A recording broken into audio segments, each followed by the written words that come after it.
राज्य सरकार का बड़ा तोहफा, इन अफसरों को मिलेगा पुरानी पेंशन योजना का लाभ। आदेश जारी। बता दें कि ऑप्स में सरकारी कर्मचारी के रिटायर होने के बाद आखिरी मूल वेतन और महंगाई भत्ते की आधी रकम बतौर पेंशन ताउम्र सरकार के राजकोष से दी जाती है। हर साल 2 बार महंगाई भत्ता भी बढ़कर मिलता है। पेंशन पाने वाले सरकारी कर्मचारी की मौत होने पर उसके परिवार के पेंशन दिए जाना भी ओपीएस में शामिल हैं। बिहार के भारतीय प्रशासनिक सेवा के अधिकारियों के लिए अच्छी खबर है।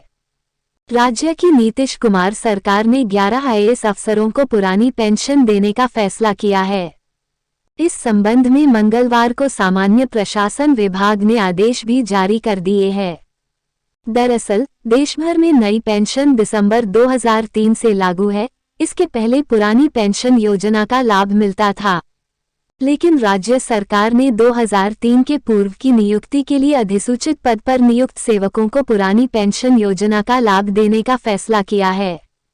13 जुलाई को भारत सरकार ने इस संबंध में पत्र भेजा था। इस आलोक में बिहार कैडर के 11 आईएएस अफसरों को पुरानी पेंशन योजना का लाभ प्रदान किया गया है।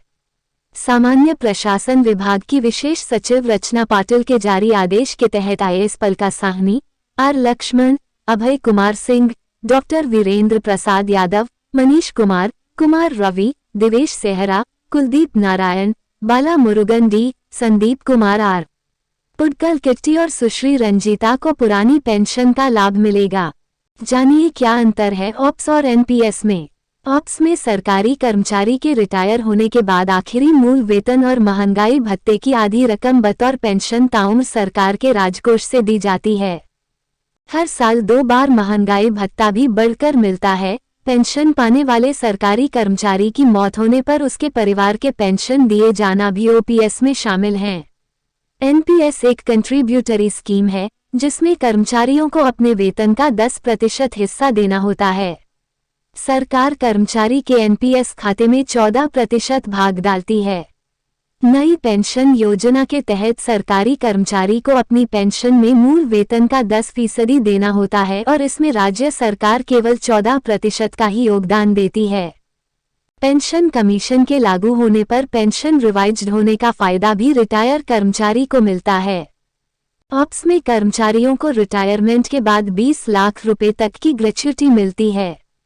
ओपीएस में कर्मचारियों के लिए 6 महीने के बाद मिलने वाला महंगाई भत्ता डीए लागू किया जाता है। नई पेंशन स्कीम के तहत सेवानिवृत्ति पर पेंशन पाने के लिए एनपीएस फंड का 40% निवेश करना होता है।